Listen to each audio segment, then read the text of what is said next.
বৃষ্টির শিলা খেলে কি হয়? বৃষ্টির শিলা কুড়ানো প্রায় সবারই প্রিয়। এবছর ইতিমধ্যে দেশের বিভিন্ন স্থানে একাধিকবার শিলাবৃষ্টি হতে দেখা গেছে।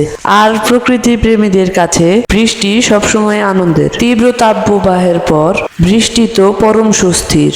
বৃষ্টির সঙ্গে শিলা তো আরো বাড়তি আনন্দের যোগ করে। এ বিষয়ে অধ্যাপক আব্দুস সালাম সংবাদ মাধ্যমকে বলেন, যখন শিলাবৃষ্টি শুরু হয় তখন সেটাকে আইস নিউক্লিয়েশন বলা হয়। এই আইস নিউক্লিয়েশনে বাতাসের বিভিন্ন পলিউশন থাকে। এই পলিউশনের কিছু কিছু সাবস্টেন্স আইস নিউক্লিয়া হিসাবে কাজ করে, অর্থাৎ যে আইস গঠিত হয় তার শিট হিসাবে কাজ করে। যখন পলিউশনটা শিট হিসাবে কাজ করে তখন আইসটা চারিদিকে বৃদ্ধি পেতে থাকে। এরপর একটা আরেকটার সঙ্গে যুক্ত ওয়াটার কন্ডেন্স তৈরি করে। এই ওয়াটার কন্ডেন্স শিলায় রূপান্তরিত হয়।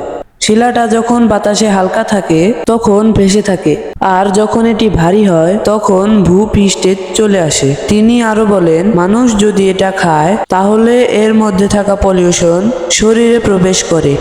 এই জন্যই শিলা খাওয়া উচিত না। যে কোনো পানীয় পানযোগ্য হওয়ার জন্য 40টি প্যারামিটার রয়েছে। শিলা এই 40টি প্যারামিটার ফুলফিল করে না, কারণ এটার জন্মই হলো পলিউশন শিট থেকে। তাই বৃষ্টির পানি খাওয়া উচিত, কিন্তু শিলা খাওয়া উচিত নয়। ভিডিওটি ভালো লাগলে শেয়ার করবেন।